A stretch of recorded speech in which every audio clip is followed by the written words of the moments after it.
there are 10.5 crores tribal population, out of which 80% mention themselves as Hindus, 10% as Christians, 7.3% as other religious associations, 1.5 as Muslims, 0.75% as Buddhist, and 0.17% did not mention any religion. Now we have to see, in the light of the provisions of the Hindu Marriage Act, Succession Act, and Guardians of and what, suppose if a person declares himself as a Hindu, which act we have to apply? You are audible. Pardon? You are not audible. Sir, you are audible, sir. You are audible, sir. Okay. Then, though this question came for consideration before the Supreme Court in state of Kerala with Chandan Mohanan in by a bench of 3 judges, that is reported in 2004, 1 SCR 1155, the Supreme Court also could not clarify categorically correct position, but it merely said that before a person can be brought within the purview of the Constitution Scheduled Tribes Order 1950, he must belong to a tribe. There is no doubt about it.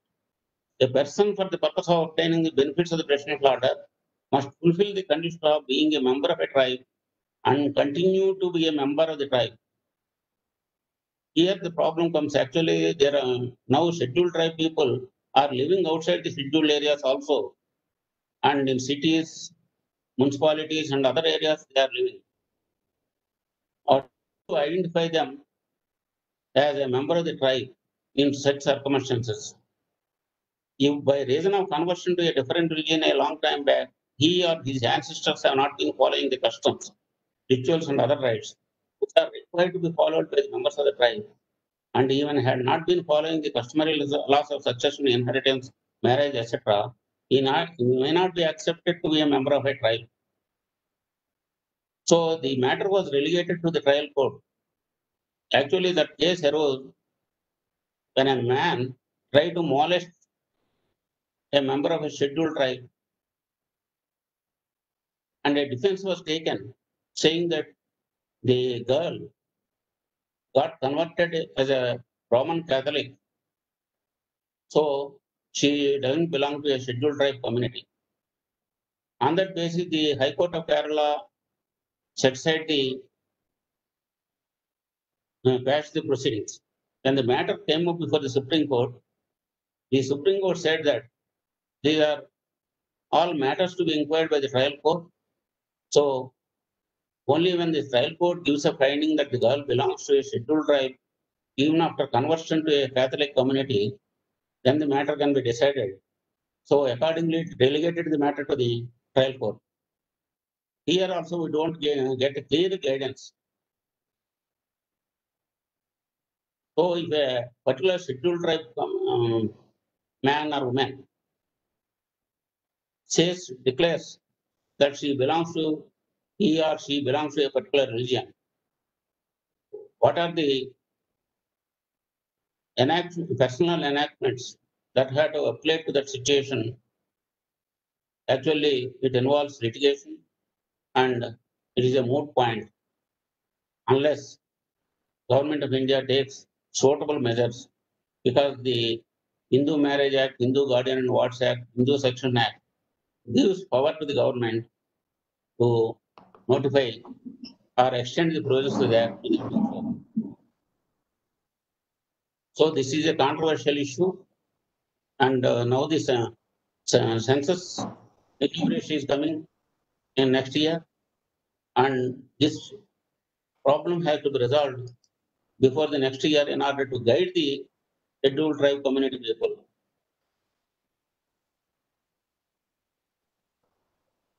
This is the basic information, because Kuberji was also dealing with the displacement, utilization of mineral funds, land alienation, and other things. This is the basic information that is required actually. 89% of mineral wealth generated in India comes from scheduled areas. You see, 89%, that is scheduled areas. 8.6 are STs compared to a total population, but 41% of them were displaced during 1951 to 1990 due to dams, mines, industrial development, and creation of wildlife parks and sanctuaries. 13% of the geographical area in the country is in the scheduled areas, but this is an important aspect. Only 39% tribes live there. Suppose if 39% tribes live in those areas, and if we apply the provisions of PISA Act, then what will be the representation? Only 40% of the people will be elected to the Gram Sabha, and 60% non-tribals and others will be there. Then what will be the composition and how the development will take place? Who will question? Whose interest will be protected? We have to see in the light of these facts. Law will be there, but application of the law causes injustice because of the reality. And 38% of all dams lie within the scheduled areas. 89% mineral wealth, 38% of dams. So 38% of dams naturally displace people. 70% of the mines, 65% of mineral production are in fifth scheduled areas. You may be confused because 89% of mineral wealth is different and 70% of the mines is different. Mines means working mines. Mineral wealth is total mineral wealth. 65% of mineral production that was yielding 32,000 crores, as Kuberji was telling. So these realities, these hard facts were taken note by our Honorable President K.R. Narayanan, who in his Independence Day speech on 25/1/2001 said, "Let it not be said by future generations that the Indian Republic has been built on the destruction of the Green Earth and the innocent tribals who have been living there for centuries." So this is for the policymakers, this is for the government to take stock of the situation and the interest of the tribals and see that minimum displacement is caused to them. Now they are from 1951 to 1990, 41% of them are already displaced. There are very few people remaining in the scheduled areas. So how to apply the beneficial legislation to those people and how to apply the beneficial legislation with people living outside the scheduled areas. Then this is an important area which troubles all the scheduled tribe people, that is land. Their life is connected to the land. That's why one Chota Nagpur chieftain said long back when the British government was in power, he was asking them, God created that we are children of God. Where from has the government appeared? So they were thinking that this land belongs to them. They are tied to the land and nobody will question their existence. But now things are fast changing. They don't know the law, they don't know the education, they don't know the development. There are several things which they don't know except their living, their survival, their existence in those areas. 90% of the tribes depend on agriculture and allied activities. The classification of the land is also important. Maintenance of land records also is important. And classification according to them is the three categories. That is community land. Community land can be utilized by all people. Then clan land.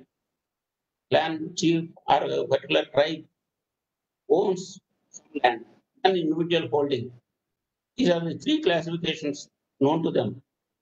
Then British introduced the system of land revenue.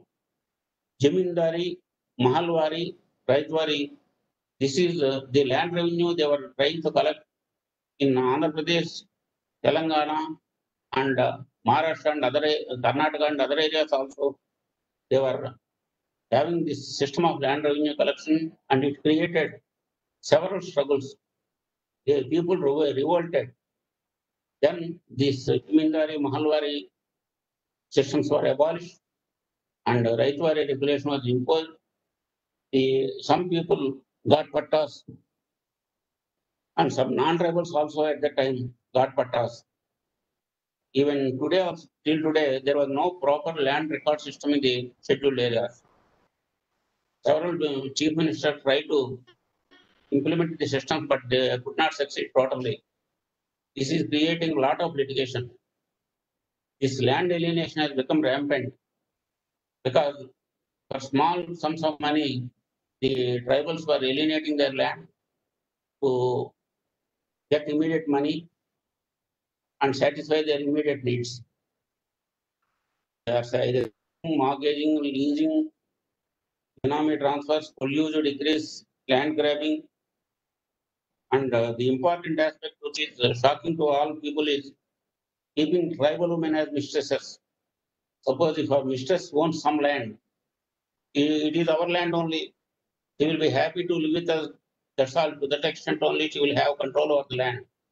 But land will be grabbed by the non-tribal man who is keeping the tribal woman as mistress. And another aspect is government acquisition of property. Here I have to point out that the tribals, even though they know the fact, even though they want to fight their right in the court, I will tell you one example how the hierarchical system which we have introduced for the others is affecting the tribals. Suppose if a land alienation takes place, then the matter will initially be filed before the RDO level, revenue division officer level officer. Then, if he is honest, he will give a verdict on the basis of the record. But most of the cases I have seen in my 40 years of service, non-tribal people will manage that officer. Then the unsuccessful tribal have to go before the agent to government. Agent to government is none other than the district collector. The district collector is already burdened with so many problems. So naturally, he will depend upon someone in the office. Some people, I am not talking about all people, some people. If you gather the experiences of retired administrators, you will know the reality. Then the case goes before the agent of government and he gives one verdict. Then the aggrieved party will go before the learned single judge of the High Court. You know the pendency in the High Courts, it will take at least 5 to 10 years. Then the matter may go before the division bench also. How many years? There also more time will take. So one generation will go in the litigation. Can he move from one court to another? Can he gather enough evidence? Can he supply documents to the lawyer? These are the real problems faced by the tribals in the system created by us. Then and there, the problem, suppose if it is resolved on the spot by some other method, by mediation or some other alternative system, then this problem will not be there. But we have put the tribal in the same hierarchical structure. So one generation is going, the next generation may not be interested, the next generation may not have the record also. That is how the tribals are losing the land whenever the land is involved in litigation. Ultimately, will compromise the matter with the other party. Then let us see the education side. We are aware that education is mostly absent in tribal areas. Now slowly people are going to schools, that too up to secondary level they will go to schools. And thereafter there will be dropouts. So, the reasons, poverty of the parents, contents of education, lack of proper infrastructure. The schools are located in remote areas, absenteeism, then medium of instruction. Actually, in their daily life, they talk about, they converse in their native language. Even a colloquial language or an official language of a particular state is alien to them. Then educational policies also are affecting them. But fortunately, the new education policy recently introduced devotes a particular para to the education of the tribals in its new policy, and we have to see its implementation. Then the most important thing is the forest. People think the scheduled tribe, particularly, they think the forest is their homeland. They have full control in the sense, not in the sense of our rights or ownership or anything like that. Because they collect the minor forest produce from the forest and they sell them and they get their goods in the weekly shanties. But now the barter system has gone, the monetary system is introduced. The monetary system, the merchants are coming to the weekly shanties. I went to the shanties also, and they purchase the produce for a pittance. Now the minor forest produce is being controlled by the forest department. This is also creating problem. Then there is the judge and lawyer also has seen there are innumerable problems created by the forest department and revenue department because of the improper demarcation of the boundaries. And most of the tribals, they do shifting cultivation or kodu cultivation or zoom cultivation we call. They cut the forest, they burn the timber, and they do the agriculture operation for a few years, and they shift to another place. So they have to be rehabilitated, and they have to be given financial assistance, and they should be provided agricultural land for cultivating the land. This the government has to take initiative, and the new forest policy of 1988 takes into consideration the symbiotic relationship between the tribal people and forest. And to some extent, this forest policy is helpful only to the people, which we have seen that nearly 40% who are in the scheduled areas. The other people who are outside the scheduled areas, they are not concerned with this. Then there are other issues. Exploitation of tribals by money lenders. There were originally two issues. One was land, second is money lending. These were the two issues for the centuries together that were troubling the tribals. These regulations were framed only to curb those activities, but in spite of the same, because of the non-approach of the banks or cooperative banks or somebody who can lend the money to the tribals and who can interact with the tribals, this money lending is still continuing because of the money economy substituted the barter system. This also is creating a problem in consumption of liquor. Is also prevalent.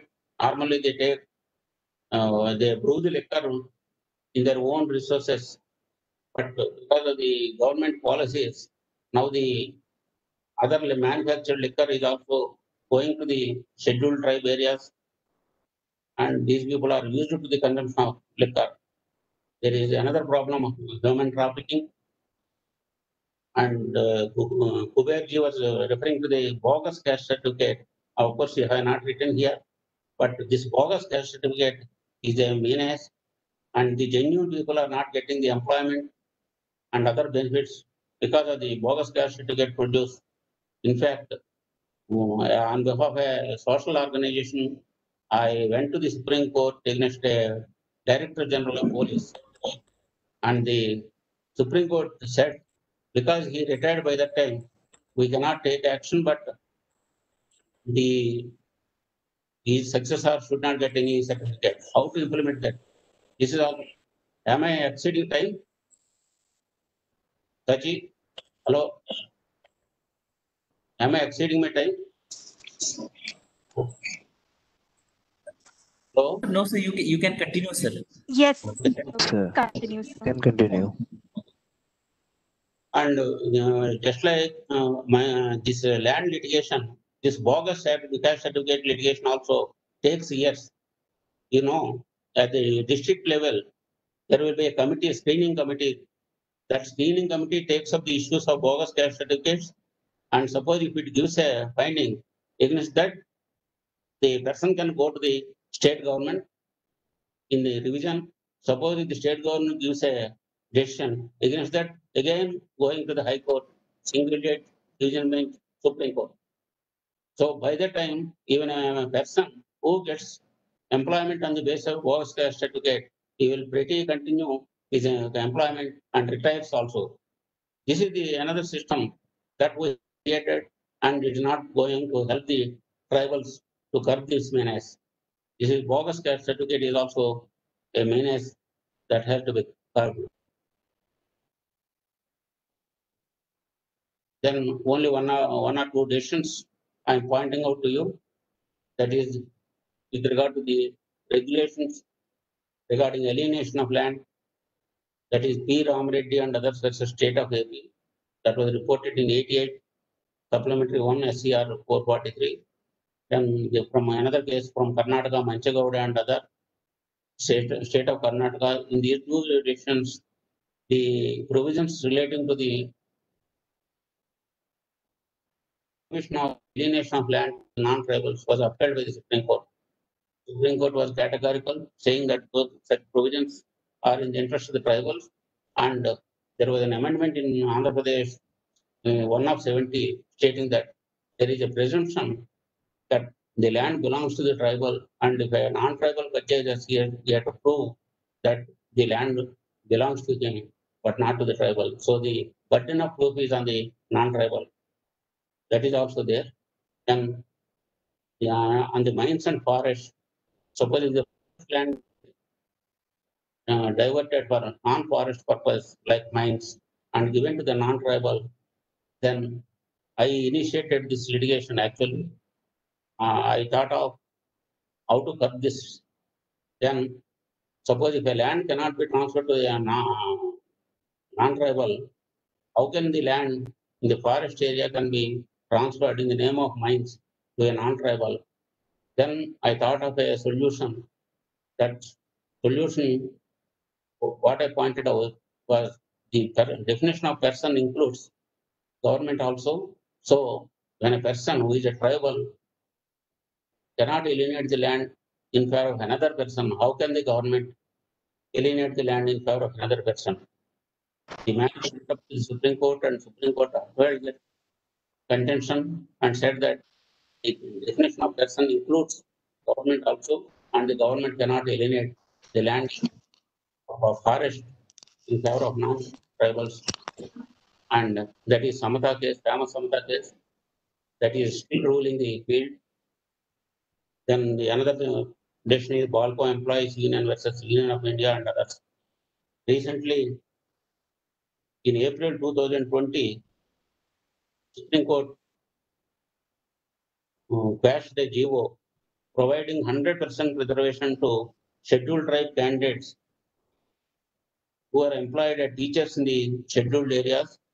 And against this decision, the aggrieved parties have filed a review, and the review is pending because the administrators thought it fit to provide for 100% reservation in the single teacher schools situated in scheduled tribe areas, because those people alone can interact better with the local people, local students, and they can attract the local students.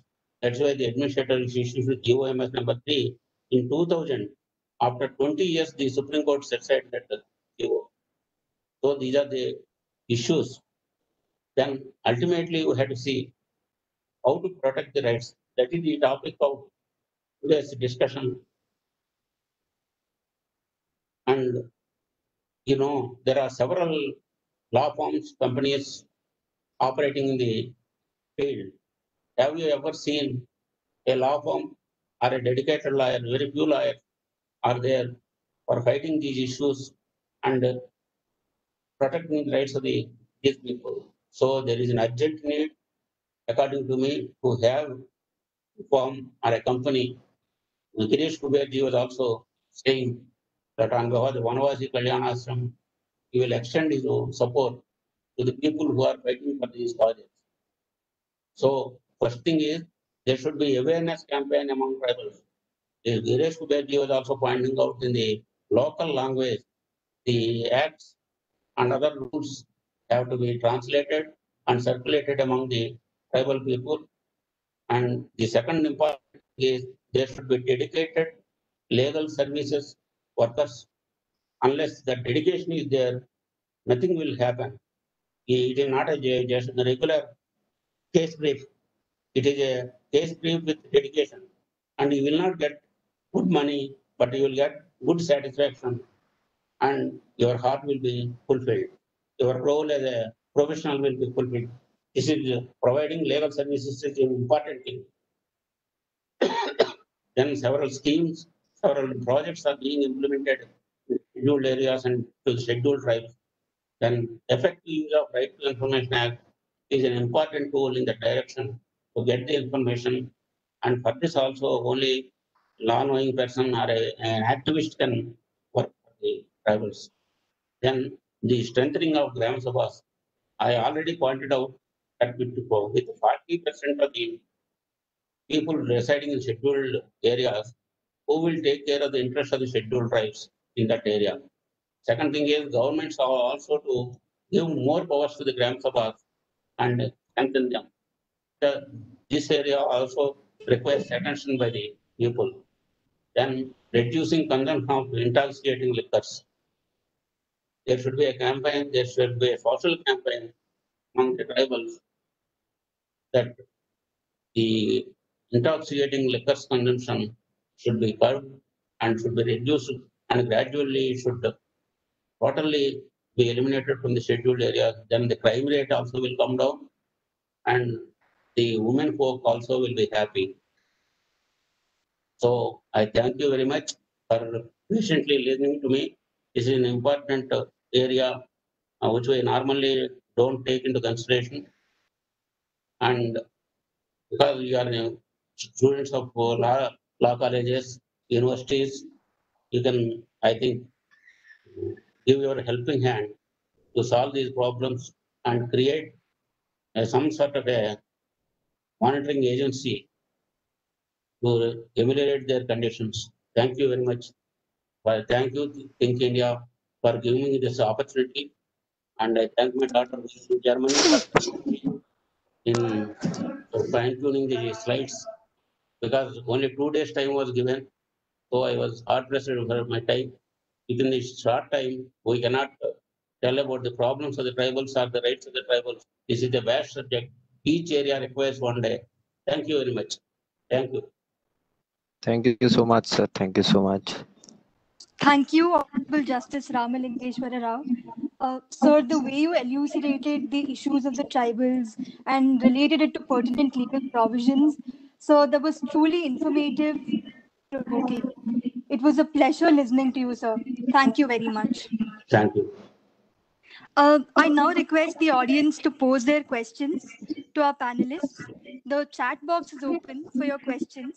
Also, for the sake of convenience, I request the audience to write the name of the speaker to whom they want to address their question so that we know whom exactly you want to address your question to. This Q&A session will go on strictly for 15 minutes. Thank you.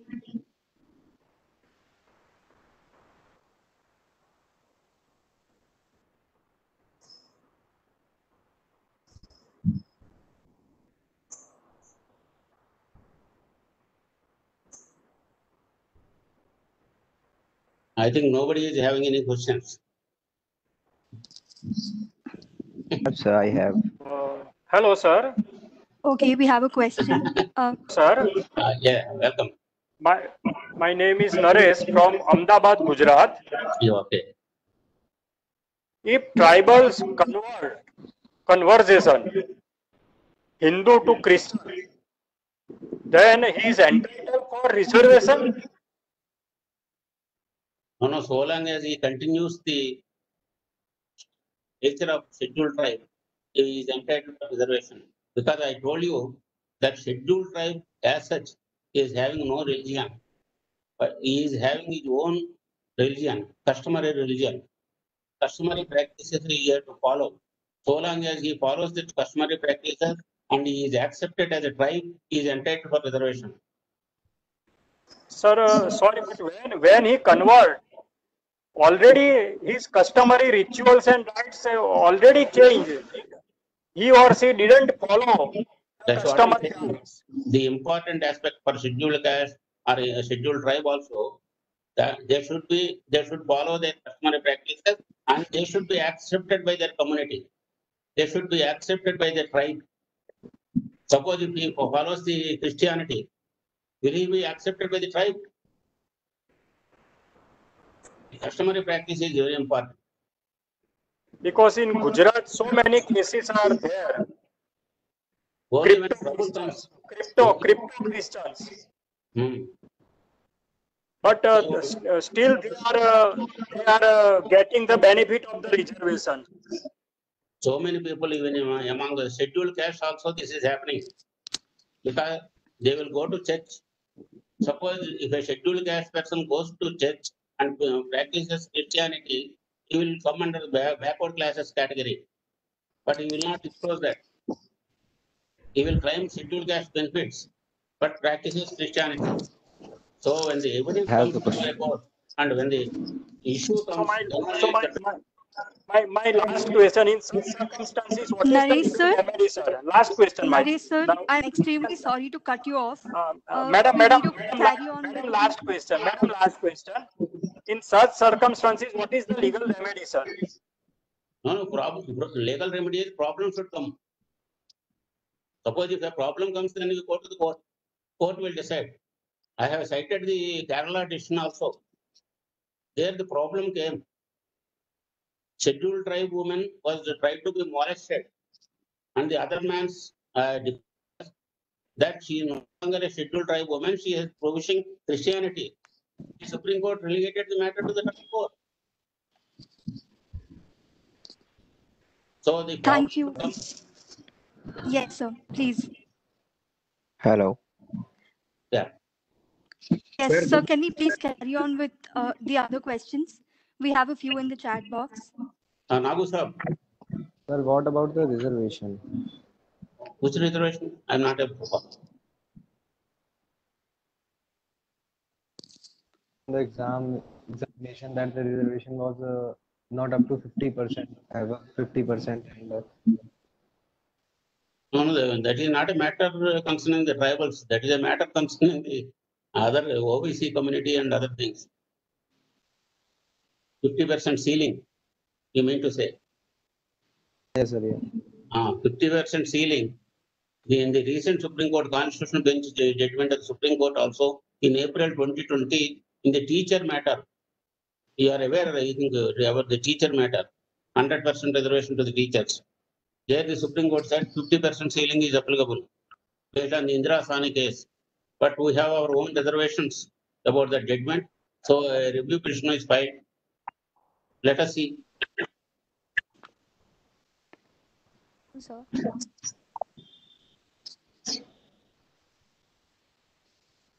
Hello. Good day.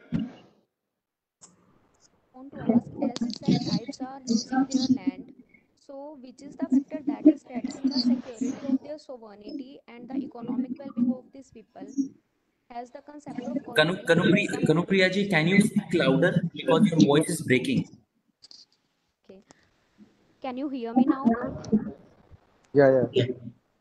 As tribes are losing their land, so which is the factor that is threatening the security of sovereignty and economic well-being of these people? Has the concept of colonialism become overused? I am not able to follow your question actually. I understood that the scheduled tribe people are losing their land, and we are saying that losing their sovereignty. Sovereignty is a concept applicable to the state, not to the tribal. No, I am asking you, which factor is threatening the tribes that they are losing their economic well-being of the people? Has the concept of colonialism become overused here? I'm not able to follow actually. Please frame the book. Or by example, you tell me. Sir, as we all know, Kindly write your question in chat box so that your network has issue, so it will be shown. Sir, we have a few questions in the chat box. Can I please read it out to you? Please. Yes. So, sir, As we all know, can you all kindly please write down your questions in the chat box for the sake of convenience? Thank you. so can you hear me? Harsh, please don't. Okay, yeah, please write down your question in chat box. Harsh, okay. Sanchi, please continue with your question. Yes, sir. Thank you. So, sir, Ayushman Pyasi ji asks you, I want to ask that is religious activity can play the role of inclusion of the people in the society, sir? Oh no, actually you read the preamble of the Constitution. Fraternity, the word is used in the preamble. That brotherhood principle is very important actually. Religion is a part of it. Religion is a part of it. Suppose if a person likes your religion, he will come. And friendship is not done on the basis of the religion. Why it is not done? Because he likes you not as a religious person, but as a brother or a friend. So this is having only a subsidiary role. The important role is in the society we should treat them as equals, not as subordinates or some different people. We are all one in India. The Yes, sir. religion, caste, community, everything we have created. But we are all Indians. That is important. Yes, sir. Sir, another interesting question. What is the effect Uniform Civil Code will have on the tribe, sir? There is no problem actually. Uniform civil code. Actually, this is creating the problem. So far as the tribals are concerned, we have imposed our legal system on the tribals, and they don't understand this legal system. I told you the example of this land, cash certificates, this court system, everything. How many years it is taking? Are they equipped? Why are you talking about the uniform civil code in relation to tribals? Suppose if there are two equal persons, then you can apply the same code between those two equal persons. But between two unequal persons, can you apply the same code? That is the main issue relating to the tribals. Fair enough, sir. Can I go on with the next question, sir, with your permission? What are the constraints in bringing the tribals to the mainstream development, whether the political manifesto is not responsible for it? Actually, our policies should be directed to development and mixing with our mainstream. So in the recent Supreme Court judgment also, the Supreme Court commented that they are not museum pieces. And in many occasions, you see the tribals dancing around VIPs or tribals showcasing their talent for exhibition purpose. That is not culture. What is culture? Culture is native to the tribals. Their native culture should be protected. At the same time, they should mingle with others. That's why many people are coming out from the scheduled areas. I'm not saying that they should stay in the scheduled area. They can come out, but at the same time, they can preserve their culture. Because we are having different people in the society. Different people are having different habits, different culture. We are having north, south, east, west. All are not one. In spite of that, that's why our country is called unity and diversity. They are already in the mainstream, but we have to treat them as if they are in the mainstream. That's important. Yes, sir. Yes, sir. Another question, sir. Has the concept of colonialism become overused? Which factor is threatening the security of tribes? Asked by Kanupriya Malik. On that colonialism, because we have not applied our mind in the application of the laws. We have simply copied, and you see, for the last 70 years, except the Space Act and Forest Rights Act, there was no change in the laws. I told you also, previously the position was the laws are not applicable unless the governor says that they are applicable. Now the laws are already all applicable except the governor modifies them. This is not enough. We have to see the situation of the tribals and see their cultural grounding and what do they want. Jawaharlal Nehru also said five principles. We have to think from their minds only. We should not think from our minds. So very, Yes. very positive now. We are having independence. For 70 years, we are having constitution. Can't we think independently? Why are we not thinking? Fair enough, sir. Sir, another question. Whether the judiciary has been proactive in protecting the tribal rights, sir, by Dr. Shashikant Singh. I am very sorry. Being a part of the judiciary, having 40 years experience, much from the judiciary, to have awareness among the judicial officers, lawyers, and other stakeholders. That's why this type of webinars or seminars, they are very much important. I lost one or two cases because of the lack of sensitivity to the problems. Yes, sir. Sir, we'll be taking one last question due to time constraint. Sir, Bipasha Biswas asks that, Sir, I belong to Andaman and Nicobar Islands, and we here have very popular tribe called North Sentinel tribes. There have been quite a few incidents in the past where, in protection of their island, the tribes there have resorted to murder on approach. How are these matters legally dealt with? You and I know that murder is not a solution. But in the plain areas, outside their areas, as people, responsible people, what are we doing that is important? We have to create awareness. I went to Andaman and Nicobar Islands. I saw the Jarwa community people. They don't like the people to come to them. That is their culture. They were not exposed. But we cannot say that they are bad or anything like that. How to Yes, sir. integrate them in the mainstream? That is our role we have to play. That is important. Yes, sir. I'm extremely sorry due to time constraints. We'll have to end the question answer session here. Also, we now seem to have come to the end of this enlightening session. I now request Mr. Vedant Sharma, a student of National Law University, Odisha, who is also representative at Think India NLUO, to give the concluding remarks. Over to you, Vedant. Good afternoon to one and all present here today.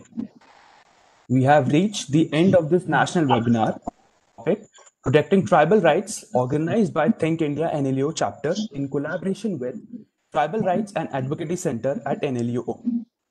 I, Vedant Sharma, on behalf of the whole Think India team and the NLUO family, thank Honorable Justice Ramlingeshwar Rao and tribal rights activist Girish Kuber for sparing their precious time to fill our minds with torrent of ideas, information, statistics, interpretations, and visions. There is indeed plenty to reflect upon and enhance our individual and collective contribution to have an inclusive society for tribal people and work for the protection of tribal rights. The crux of every civilization lies in its basic roots, and for a tree to flourish and grow, it is paramount that roots stay healthy. Hence, it is essential today that we look forward to provide an amicable and inclusive society for the tribal groups, who are the roots of our civilization. The honorable speakers enlightened us on the constitutional, historic, and political aspects of tribal rights, which gave us a profound and holistic landscape of the issue of tribal rights.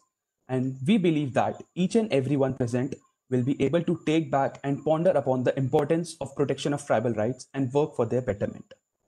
On the occasion of International Day of World Indigenous People, through this thoughtful and interactive session, we mark the beginning of a new chapter in the history of Think India and National Law University, Odisha. In the time to come, the collective efforts of Think India team at National Law University, Odisha aims to come forward and work for various socio-legal issues and contribute to the process of national building. We at Think India are open to ocean of ideas and thoughts and believe in healthy exchange of thoughts and ideologies, keeping our gates open for all sections of the society. On this note, I would like to thank you all for engaging in the webinar and conclude this session.